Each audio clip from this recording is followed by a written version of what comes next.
you know, from the outside person looking in, it seems like California has just lost its mind. Does it seem like that to you, or is that just Well, a little so over? I'm like a not a lover of media.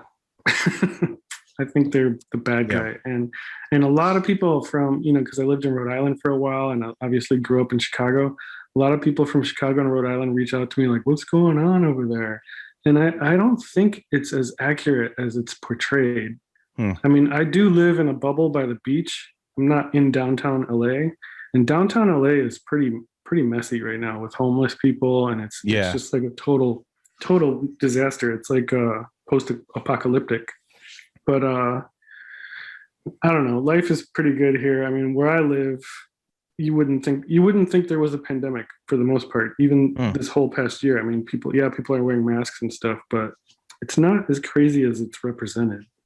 Um, Yeah, because I mean, if it seemed every time I hear anything about California, it's like everyone's leaving, and yeah. and and I mean, I have my friend I had on my podcast last week. He just moved from I think Pennsylvania or something like that to Texas, and he said that it's almost impossible to buy a home in Texas now because everyone from California is moving to Texas, and there's like no more homes. Well, It's just crazy. I don't know if it's just Texas, I mean, people like Palm Springs was blowing up once the pandemic started. Everybody bounced LA because they could work from home. So they started buying these ideal Mm, properties in Palm Springs. And I think property values like were selling hundreds of thousands over asking price, mm. and it probably still is. I know that our house that we bought has gone up in significant value. Like we could sell and make a profit right now. So it's really bizarre. Did you Who buy knows an? what's going on? Is your house an NFT? Are you real? Yeah, yeah. Thank you so much for bringing me in on foundation. Oh yeah, no problem, man. I'm trying like for I the get ten past percent. hour. Remember, ten Nice. percent. Yeah, yeah. In full lifetime, right? Hmm. Constantly forever. Help me be able to afford a cup that says "bitchin" on the right side. um, I've been trying to upload my first NFT there. I mean, I've been on OpenSea for like a month and a half now, but for the last hour and a half, I'm waiting for this transaction to go through. I'm still waiting to get paid for the one I sold. Like it's been Well, pending. oh, Like really? yeah, I mean, like Damn. it's been yesterday. Like we transfer. My friend helped me set it up because I'm an idiot. Um, I, I I have a friend that's been helping me with make sure and I upload everything right because Right. I get on there and I'm like, this is so confusing. It's Yeah. just like so it's a It's whole definitely new not user program. friendly. No, Yeah. I'm just worried I'm gonna like do something stupid like transfer my money somewhere else or Yeah. but Yeah. It's pretty scary. It's pretty weird. But but luckily, I jumped in on the Bitcoin craze back in like 2012 mm, and played around with that a little bit. So a lot of like I understood how much of a headache it was back then. So I was mm. prepared for it, and I jumped in on that as soon as I found out about it. But Yeah, this whole thing is so new and different, and like all this NFT hype. Um, it was like literally one weekend everyone's writing me, uh, dude, you got to do this. Like, I'm so many people are writing me like, man, you're gonna make millions, and so I'm like looking into it, and then I'm starting to see like artists are, and I have a bunch of friends of mine have made crazy, pretty damn good money doing it. I'm like, yeah, wow, this is awesome. Um, and then you see some really crappy stuff that sells for millions, and you're like, what in the world's going on here? yeah, Um, so I figured I would just give it a go and see what happens. yeah, But I mean, I I'm kind of dipping my toes in it, you know. of course. Um, I sold one piece for my asking price, which was, it's pretty good.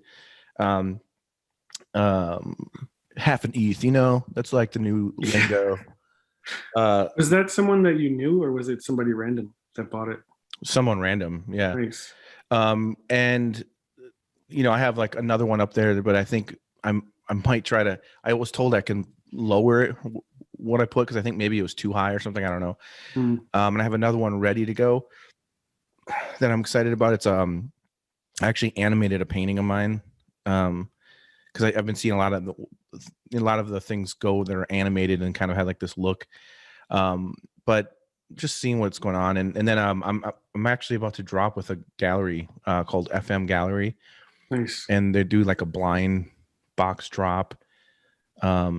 And so I'm interested to see how that works, because it's going to be with a bunch of other artists. So I feel kind of good about that. Like, cause one thing I'm learning about this whole NFT thing, and believe me, people that are listening, I don't know anything about this. I have people keep asking me things. I'm like, I don't know. I'm still trying to understand what is happening and why anything is worth anything as an NFT. It's so confusing, but hey, if I can make an extra buck, I'm gonna, I'll see what happens. But at the same time, and then there's all these people, like, it was so funny too, because again, I don't know anything about this.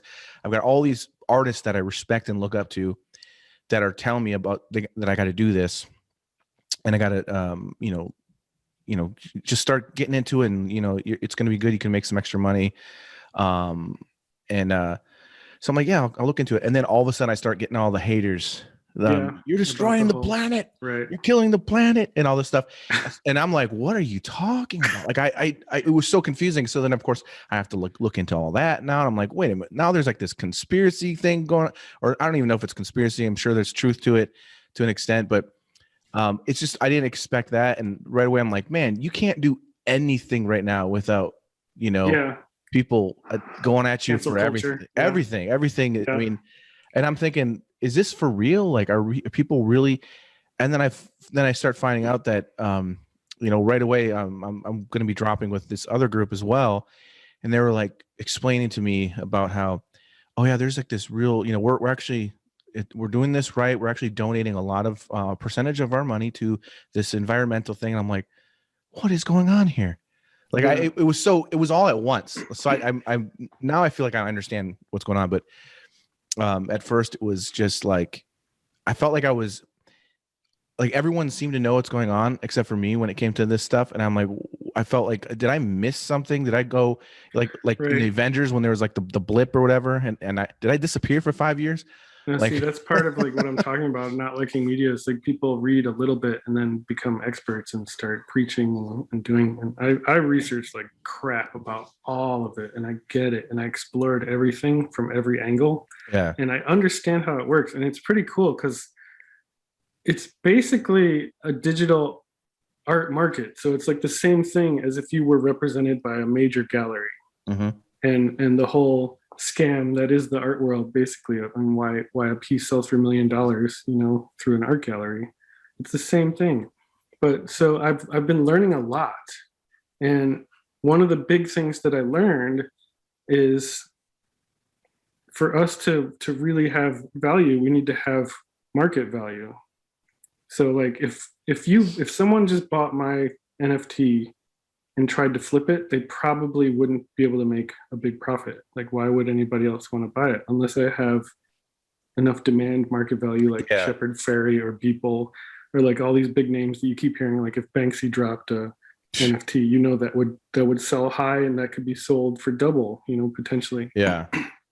So now I've been really investigating, how do I develop market value? How do I brand myself in a way that people see my value? And so I've been really intensively researching that over the last week. And so like why I asked you if you had any foundation invites is because I spent the last month or so on OpenSea. I don't know if you've heard about OpenSea. Yeah, recently.